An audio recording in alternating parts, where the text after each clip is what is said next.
The morning sun cast long shadows across the Colorado Territory, painting the rugged landscape in shades of amber and gold. Samuel Crow Feather wiped the sweat from his brow as he worked the small plot of land behind his cabin, the rhythmic sound of his hoe breaking through the hard-packed earth, the only companion he'd known for months. At 32, Samuel had chosen solitude over the chaos of the growing mining towns. Half Cherokee, half Irish, he'd learned early that the world had little patience for men who didn't fit neatly into its categories. His weathered hands bore the scars of a life lived between two worlds, the calluses of honest work and the faint marks of battles he'd rather forget. The cabin sat nestled in a grove of cottonwoods, a mile from the nearest trail and 5 miles from the settlement of Cedar Ridge. Samuel had built it himself, using skills his Cherokee grandfather had taught him before the old man passed, leaving behind only memories and a small leather pouch containing a turquoise pendant, a family heirloom that had survived the Trail of Tears. It was the sound that stopped him first, not the usual rustling of deer or the distant call of hawks, but something else. Labored breathing, the crack of broken branches, the soft thud of someone stumbling. Samuel straightened, his weathered hands tightening around the hoe handle. Living alone had taught him to trust his instincts, and right now they were screaming that something was wrong. He moved toward the sound, his moccasin-clad feet silent on the forest floor. Through the trees, he saw her, a woman in a torn blue dress, stumbling along the creek bank like a lost spirit. Her long auburn hair was matted with dirt and leaves, her face pale as winter snow. "Mom!" Samuel called out, his voice gentle but cautious. She turned toward him, and he saw the full extent of her condition. Her dress was ripped at the shoulder, revealing angry red welts on her arms. Her lip was split, and a dark bruise colored her left cheek. But it was her eyes that made Samuel's chest tighten. They were empty, staring at him without really seeing, as if the light inside had been snuffed out. "Please," she whispered, her voice barely audible. I can't." Before Samuel could respond, her knees buckled and she collapsed beside the creek. Samuel rushed to her side, his hands hovering uncertainly above her still form. He'd seen wounded animals before, knew the look of something that had been hunted and hurt. But this was different. This was a person, a woman who'd clearly escaped from something terrible. "I'm going to help you," he said quietly, though he wasn't sure she could hear him. "I'm going to get you somewhere safe." Carefully, Samuel lifted her into his arms. She was lighter than he'd expected, her body trembling even in unconsciousness. As he carried her toward his cabin, he noticed the way her fingers clutched at something, a small piece of torn fabric held so tightly her knuckles were white. The cabin was sparse but clean, with a stone fireplace, a wooden table, and a bed in the corner that Samuel had built himself. He laid her gently on the bed, then stepped back, uncertain of what to do next. Samuel had learned basic healing from his grandfather, how to clean wounds, set bones, prepare herbal remedies. But this woman's injuries ran deeper than anything he could see. The bruises and cuts would heal, but the look in her eyes, that was the wound of someone whose spirit had been broken. He heated water over the fire and gathered clean cloth, moving with the quiet efficiency of someone accustomed to caring for himself. When he returned to her side, she was awake, watching him with those haunted eyes. "My name is Samuel," he said softly, setting the basin of warm water on the bedside table. "You're safe now. I'm going to clean your wounds." She flinched when he approached, her body tensing as if preparing to flee or fight. "I won't hurt you," Samuel promised, showing her his empty hands. "I'm Cherokee and Irish. My grandfather taught me about healing. I just want to help." Something in his voice must have reached her, because she relaxed slightly, though her eyes never left his face. "What's your name?" he asked gently as he began cleaning the cut on her arm. "Emma," she whispered. "Emma Morrison." "It's good to meet you, Emma Morrison," Samuel said, his voice carrying a warmth that surprised even him. "Can you tell me what happened?" Emma's breath caught and she turned away. I can't," Not yet. Samuel nodded, understanding. That's all right. Healing takes time, for the body and the spirit. As he worked, cleaning her wounds with gentle, practiced movements, Emma watched him with growing wonder. It had been so long since anyone had touched her with kindness, since anyone had spoken to her as if she were a person rather than an object. "Why are you helping me?" she asked suddenly. Samuel paused, considering his answer. "My grandfather used to say that we're all connected, every living thing. When one suffers, we all suffer.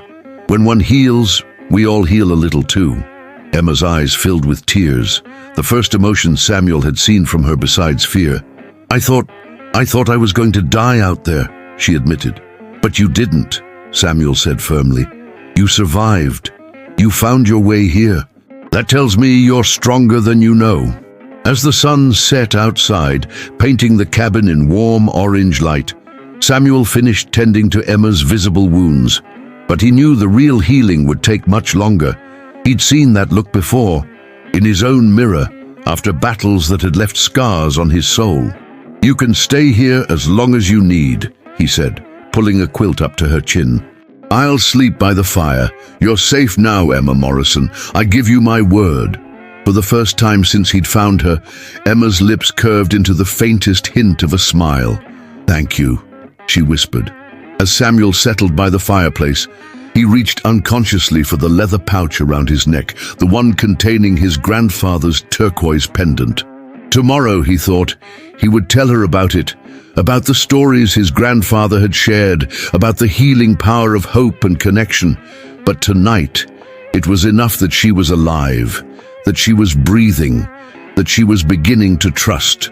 Outside, the Colorado night settled around the cabin like a protective blanket, and for the first time in months, Samuel didn't feel alone. 3 days had passed since Emma's arrival, and Samuel had fallen into a routine of careful patience. He would bring her meals, change her bandages, and sit quietly nearby while she slept, never too close, never intrusive, but always present enough that she knew she wasn't alone. Emma had barely spoken beyond necessary words, but Samuel noticed small changes. She no longer flinched when he approached.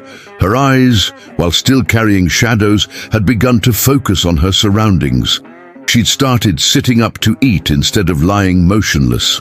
On the 4th morning, Samuel found her standing by the window, looking out at the mountains that rose like sentinels in the distance.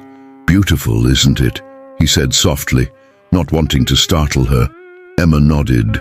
"I'd forgotten," she said quietly, "how beautiful the world could be." Samuel's heart clenched at the sadness in her voice. He'd been wondering about her story, about what had brought her stumbling through the forest in such a state. But he'd learned long ago that some truths couldn't be rushed. "Would you like to sit outside?" he offered. "The morning air might do you good." Emma hesitated, then nodded. Samuel helped her to a wooden chair he'd built under the cottonwoods, wrapping a blanket around her shoulders. The September air was crisp, carrying the scent of pine and the distant promise of autumn. "Samuel," Emma said suddenly, "why do you live alone out here?" He'd expected the question eventually. "I suppose because it's easier than explaining myself to folks who've already made up their minds about who I am." "What do you mean?" Samuel settled into the chair beside her, his hands clasped loosely in his lap. "My mother was Irish. Came west with her family when she was young. My father was Cherokee, one of the few who avoided the removal. When they met, it was complicated. Neither family approved." Emma listened intently, the first real interest she'd shown in anything. "After my parents died, fever took them both when I was 15. I tried living in town. But I was too Cherokee for the white folks, too Irish for what was left of my father's people. So I fought in the war, thinking maybe that would prove something." "Which side?" Emma asked quietly. "Union. Figured if I was going to risk my life, it should be for something that mattered." Samuel's voice grew distant, came back different. "Seen too much. Done too much." Emma reached out tentatively, her fingers just brushing his hand. "I'm sorry." "We all carry our scars," Samuel said, turning his hand palm up so she could rest hers there if she chose. Some are just easier to see than others. They sat in comfortable silence, watching a hawk circle high above the valley. Finally, Emma spoke. "I was married," she said, her voice barely above a whisper, "to a man in Cedar Ridge, Thomas Morrison. He owned the general store." Samuel waited, not pushing, letting her find her own pace. At first, he was charming, attentive. He courted me properly, asked my father's permission. I thought I was lucky. Emma's voice grew hollow. But after the wedding, he changed, or maybe he just stopped pretending. Samuel felt his jaw tighten, but he kept his voice gentle. "What happened, Emma?" He hurt me. Not just once, but over and over. He said I was his property, that I belonged to him. If I burned his dinner, if I spoke to another man, if I didn't. She trailed off, unable to finish. "Emma," Samuel said softly, "that's not love. That's not marriage. That's evil," she finished. "I know that now. But at the time, he made me believe it was my fault, that I deserved it." Samuel's hand closed gently around hers. "You didn't deserve any of it." Emma's eyes filled with tears. 3 nights ago, he came home drunk, more drunk than usual. And he had a rope. Samuel's blood ran cold. He said he was tired of me not being obedient, said he was going to teach me a lesson I'd never forget. Emma's voice shook.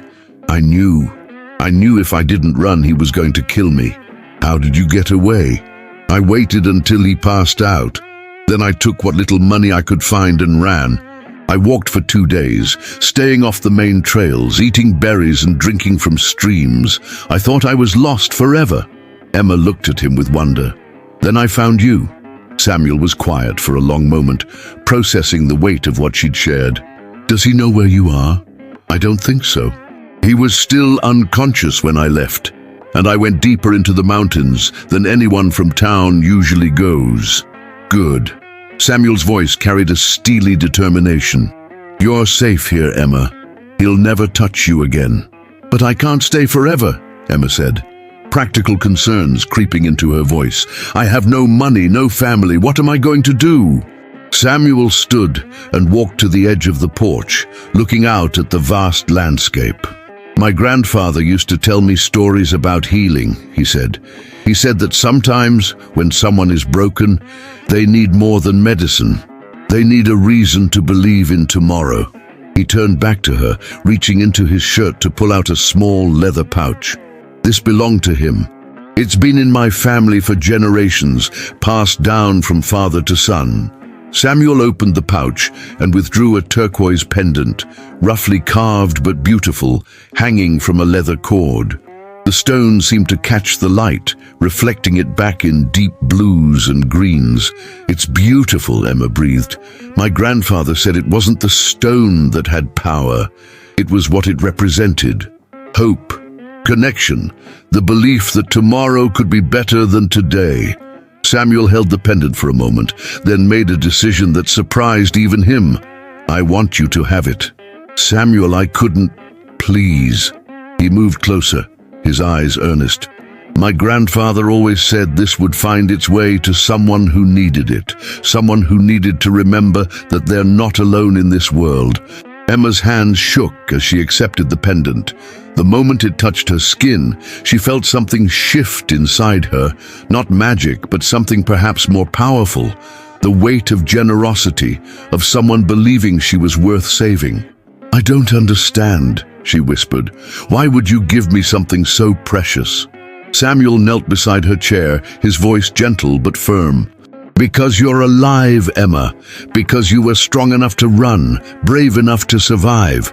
Because you deserve to remember that you're not what he told you. You're not property. You're not worthless. You're a person who deserves kindness and respect and hope."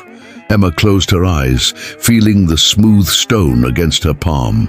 For the first time in years, she felt something stir inside her chest. Not fear, not emptiness, but the faintest flicker of possibility. "What if I can't heal?" she asked. "What if I'm too broken?" Samuel's smile was sad, but sure. "Then we'll take it one day at a time. Healing isn't about forgetting the past. It's about not letting it control your future." As the sun climbed higher, Emma fastened the pendant around her neck. She didn't feel magically transformed, but she felt something she'd almost forgotten existed: hope. "Thank you," she said, and this time her voice was stronger. Samuel nodded. "Tomorrow we'll start working on your future, but today you're safe, you're healing, and you're not alone." Emma touched the pendant gently, feeling its warmth against her skin. It wasn't magic, it was something better. It was proof that kindness still existed in the world, that someone believed she was worth saving. And for the first time in years, she began to believe it too. 2 weeks had passed since Emma's arrival, and the cabin had taken on a different feel. What had once been Samuel's solitary refuge now hummed with quiet companionship. Emma had begun helping with small tasks: mending clothes, preparing meals, tending to the herb garden Samuel's grandfather had taught him to cultivate. The pendant had never left her neck, and Samuel noticed how she would touch it unconsciously when she was deep in thought or facing something difficult. It had become her anchor, a tangible reminder that she was valued, that she belonged somewhere. On this particular morning, Emma was kneading bread dough when she heard the sound of approaching horses. Her body went rigid, the pendant suddenly feeling heavy against her chest. "Samuel," she called, her voice tight with fear. He emerged from the back room where he'd been working on winter preparations, immediately reading the tension in her posture. "Stay inside," he said calmly, reaching for the rifle he kept by the door. Through the window, Emma watched as 3 men rode into the clearing. Her heart nearly stopped when she recognized the leader, Thomas Morrison, her husband, his face red with anger and drink even in the morning light. "I know you're in there, Emma," Thomas bellowed, his voice carrying across the yard. "Come out here right now." Samuel stepped onto the porch, rifle held loosely but ready. "You're on my property. State your business." Thomas's eyes narrowed as he took in Samuel's mixed heritage, his lip curling with disgust. "You're the breed who stole my wife." "I didn't steal anyone," Samuel replied calmly. "I found a woman who was hurt and needed help." "She's my property," Thomas snarled. "The law says so." "The law says a lot of things," Samuel said, his voice steady. "Doesn't make them right." One of Thomas's companions, a thin man with nervous eyes, shifted uncomfortably. "Tom, maybe we should—" "Shut up, Billy," Thomas snapped. "I want my wife back, now." Inside the cabin, Emma's hand shook as she clutched the pendant. She could run. There was a back door, a path through the woods, but the thought of leaving Samuel to face this alone made her stomach turn. "He's not alone," she whispered to herself, remembering Samuel's words about connection, about how healing one person helped heal everyone. "And neither am I." Taking a deep breath, Emma stepped onto the porch beside Samuel. The pendant felt warm against her chest, and she drew strength from its presence. "I'm not going back with you, Thomas," she said, her voice clearer than she'd expected. Thomas's face turned purple with rage. "You're my wife. You belong to me." "I belong to myself," Emma replied, and as she said it, she felt the truth of it settle into her bones. "I'm not your property." "The hell you're not." Thomas spurred his horse forward, but Samuel stepped protectively in front of Emma, raising his rifle. "That's close enough," Samuel said quietly. Thomas pulled up short, his hand moving to his sidearm. "You think you can steal another man's wife and get away with it?" "I think," Samuel said, "that you're the kind of man who hits women. And I think you're the kind of man who would kill one if he couldn't control her anymore." The accuracy of the statement hit Thomas like a physical blow. His eyes darted between Samuel and Emma, calculating his chances. "You don't know what you're talking about," Thomas snarled. "I know enough," Samuel replied. "I know she came to me hurt and scared. I know she flinched every time I moved too fast. I know she's been healing, and I know she's not going back to that." Emma felt tears prick her eyes, but they weren't tears of fear. They were tears of gratitude. Someone was finally standing up for her, finally seeing her as a person worth protecting. "Tell them, Emma," Samuel said gently, not taking his eyes off Thomas. "Tell them what really happened."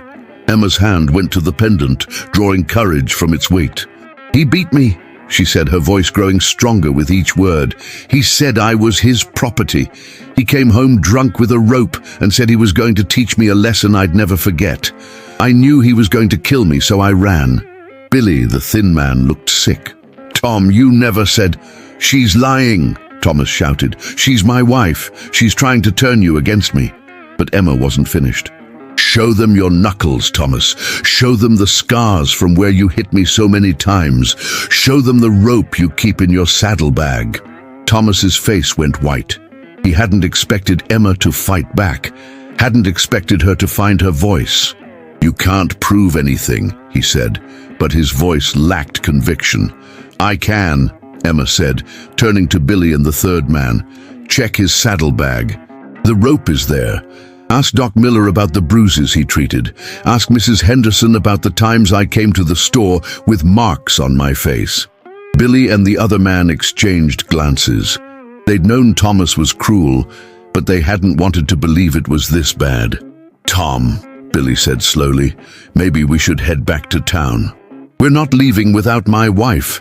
"She's not your wife anymore," Samuel said firmly. "She's a free woman who chose to leave you, and she's under my protection now." Thomas's hand moved to his gun, but Samuel's rifle was already trained on him. "You feeling lucky, Morrison?"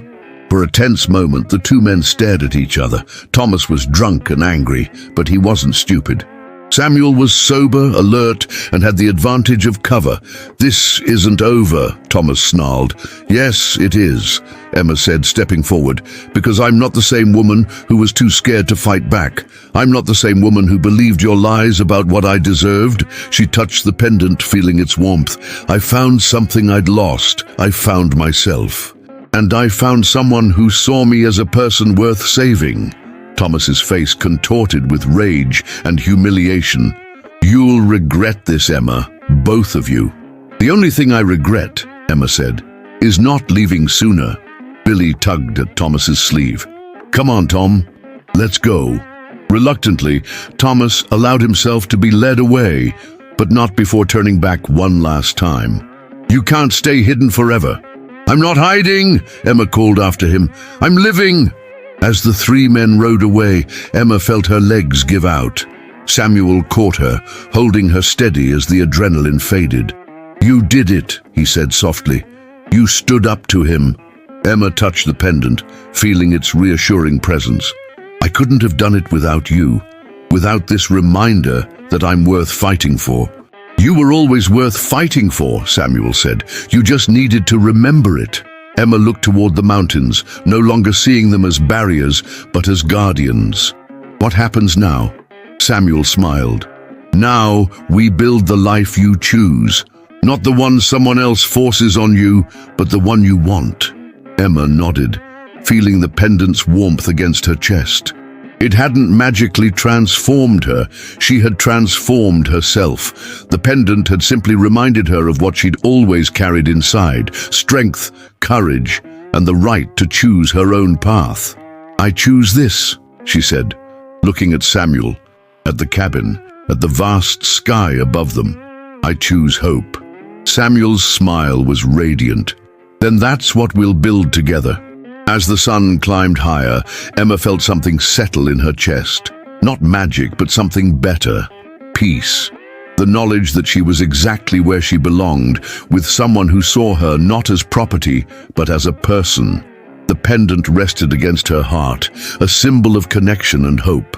And for the first time in years, Emma believed completely in tomorrow. Spring had arrived in the Colorado Territory with an explosion of wildflowers and the musical sound of snowmelt rushing down the mountainsides. Emma stood in the herb garden, her hands deep in the rich soil, planting seeds that would grow into healing herbs by summer's end. 6 months had passed since Thomas's visit, and Emma had blossomed like the flowers around her. The hollow look in her eyes had been replaced by quiet confidence, and her laughter, when it came, was genuine and bright. The pendant still hung around her neck, but now it was accompanied by something else. A simple gold band that Samuel had placed there 2 weeks ago. Mrs. Crow Feather, Samuel called from the cabin door, his voice warm with affection. You've got a visitor. Emma looked up, brushing dirt from her hands. A young woman stood beside Samuel, barely 18, with dark hair and frightened eyes that Emma recognized all too well. This is Sarah, Samuel said gently. She's come a long way. Emma's heart clenched as she took in the girl's appearance. The careful way she held herself, the faded bruises on her wrists, the empty look that Emma remembered from her own reflection months ago. Hello, Sarah, Emma said softly, approaching slowly. I'm Emma. Would you like to sit down? Sarah nodded mutely, allowing Emma to guide her to the chairs under the cottonwoods. Samuel brought water and then discreetly withdrew, understanding that some conversations were best held between women. How did you find us? Emma asked gently. Billy Henderson, Sarah whispered. He said you might understand. Emma's eyebrows rose. Billy had been one of the men who'd ridden with Thomas that day. What did he tell you? That you got away. That you found somewhere safe. Sarah's voice broke. I don't think I can do it. I don't think I'm strong enough. Emma reached out slowly, letting Sarah choose whether to accept her touch. When the girl's fingers intertwined with hers, Emma felt the familiar weight of shared pain and the possibility of shared healing. I felt exactly the same way, Emma said. I was so scared, so convinced that I deserved what was happening to me. But I was wrong, Sarah, and so are you. But how do you know? Sarah asked desperately. How do you know you're worth saving? Emma smiled, touching the pendant at her throat. Someone showed me. Someone reminded me that I was a person, not a thing. Someone gave me a reason to believe in tomorrow. She told Sarah her story, not all of it, but enough, about the fear, the running, the slow process of healing, about finding Samuel and discovering that kindness still existed in the world. But what if I leave and he comes after me? Sarah asked. What if he finds me? Then you'll face that when it happens, Emma said firmly. But you'll face it as a free woman, not as someone's property. And you won't face it alone. Samuel emerged from the cabin, carrying a small bundle. I've packed some supplies, he said to Sarah. Food, blankets, a little money. There's a family in Denver, the Washingtons. They help women in situations like yours. Emma will write you a letter of introduction. Sarah's eyes filled with tears. I don't understand. Why would you help me? You don't even know me. Emma and Samuel exchanged a look, one of those wordless conversations that married couples develop. Because, Emma said, we're all connected. When one person suffers, we all suffer. When one person heals, we all heal a little too. Sarah looked confused. That sounds like something an Indian would say. It is, Samuel said with a slight smile. My grandfather was Cherokee. He was a wise man. Emma reached behind her neck, and Samuel's eyes widened as he realized what she was doing. Emma, no, he said softly. That's yours now.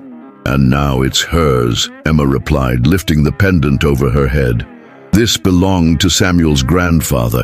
It's been in his family for generations. He gave it to me when I needed something to hold on to, something to remind me that I was worth saving. Emma fastened the pendant around Sarah's neck, feeling the familiar weight of the gesture.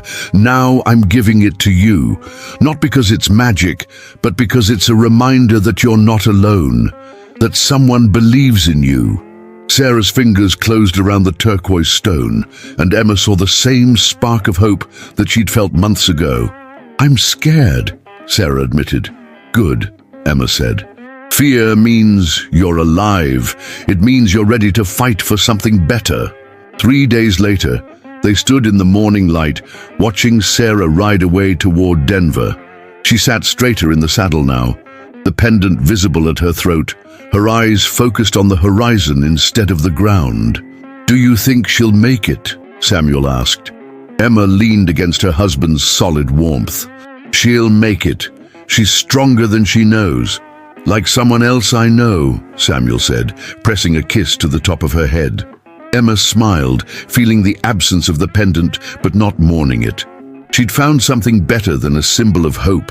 She'd found hope itself, built from her own strength and the love of a good man. "I miss it sometimes," she admitted. "The weight of it. The pendant, the reminder, the certainty that I was worth saving." Samuel turned her to face him, his hands gentle on her shoulders. "Emma, you don't need a reminder anymore. You've become the reminder. You've become the hope." Emma looked toward the mountains, thinking of Sarah riding toward her new life, carrying the pendant and the story of survival. Tomorrow, there would be another woman who needed help, another story of healing to begin. "Your grandfather would be proud," she said. "He would," Samuel agreed, "but not because of the pendant, because of what it represents. The endless cycle of healing, the way one person's courage can light the way for another." Emma nodded, understanding completely. The pendant had served its purpose, just as it would serve its purpose for Sarah, and someday for another woman who would need to remember that she was worth saving. As they walked back toward the cabin, Emma felt the ghost of the pendant's weight at her throat. But she also felt something else, the solid presence of Samuel's hand in hers, the warmth of the morning sun on her face, the quiet certainty that she was exactly where she belonged. The healing was complete, but the hope would continue forever, passed from one person to another like a flame that could never be extinguished. Inside the cabin, Emma began preparing breakfast while Samuel tended the fire. It was a simple life, but it was theirs, chosen freely, built on respect and love, grounded in the knowledge that they had both been broken and had found the strength to heal. The pendant was gone, but its work continued, and Emma Crow Feather, formerly Morrison, formerly lost, was finally completely home.